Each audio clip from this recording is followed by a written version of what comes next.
All right, you bunch of chemistry babies. We're going to do a quick lecture, adding another layer to our nomenclature. And the other thing I'm going to challenge myself to do, aside from making this short, is the word that is spelled like this. I'm not going to use that. I'm going to try my best not to use it. I'm going to keep it to under 3 in this short lecture. All right, quick review. So far, we know how to give the name and formula for simple ionic compounds. All right, the ones where we can predict their charge based simply on their location in their periodic table is a +1. All right, and we know that because it's in group 1 of the periodic table. We know iodine's in group 17 if you find it on your periodic table, and its symbol is I, and it's a -1. Now, what is the corresponding formula? Right, they're both 1s, so this is simple. K, I. We don't write 1s in chemistry usually. All right, that's implied by just simply putting the symbol there. All right, next one. Whoop, wrong way. Beryllium and fluorine. If you find beryllium, you'll find it in group 2, making it Be2+. If you find fluorine, group 17, you'll find that's F-. All right, so we're going to do the crisscross method I taught you guys, right? So fluorine has a 1. So I'm going to put a 1 with beryllium, but we don't write 1s. So it's implied by putting the beryllium symbol, and put a 2 with the fluorine, crisscross, applesauce. There is my formula. All right, now back to naming these compounds. All right, the positive ion keeps its name. So the name of the compound formed from potassium and iodine is going to be potassium. All right, and the anion, the negative ion, has its name changed to IDE. So instead of potassium iodine, it's going to be potassium iodide.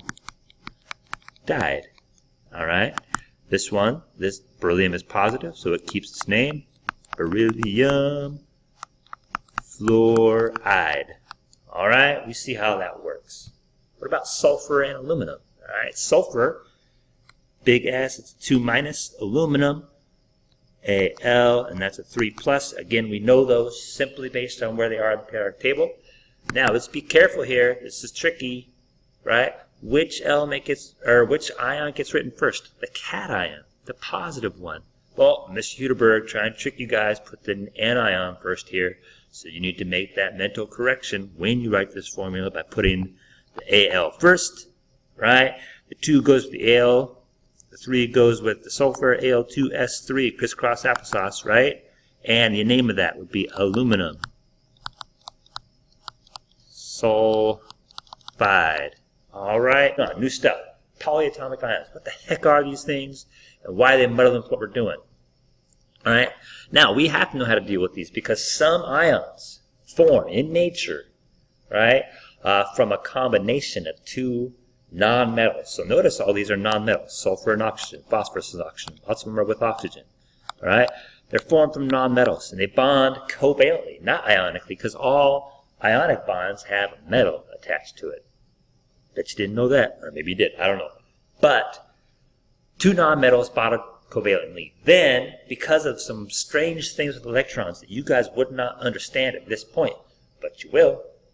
You don't understand it yet, but for now, we know that those are polyatomic ions because they're ions.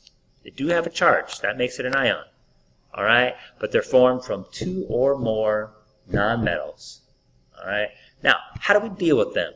What do we do with these guys if we need to write a chemical formula with these crazy-looking polyatomic ions? We have some rules we're going to follow, and that's what I'm going to show you next, right up here. How to deal with these guys. All right. You are going to treat them like you would a single element with the same charge, right? So an NO3-, that's a -1, behaves just like any other -1 does, like chlorine or fluorine or iodine. All right?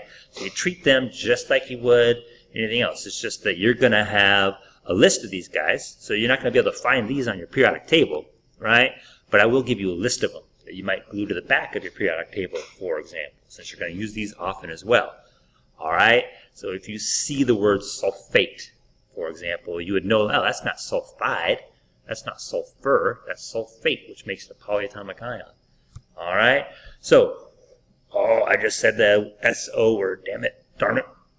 Anyways, NO3 minus behaves just like Cl minus.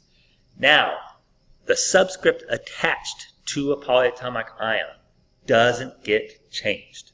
All right? If you do that, you actually create a different polyatomic ion. We're not trying to do that. We're trying to show how that polyatomic ion feels. So notice the 4 in sulfate. When I put it into a formula, that 4 stays. I'm not going to change that 4. I don't want to do that because that would make something like sulfite, right? And that's crazy. We don't want to deal with that. We want sulfate. All right? So don't change the subscript given to you on your list of polyatomic ions. All right?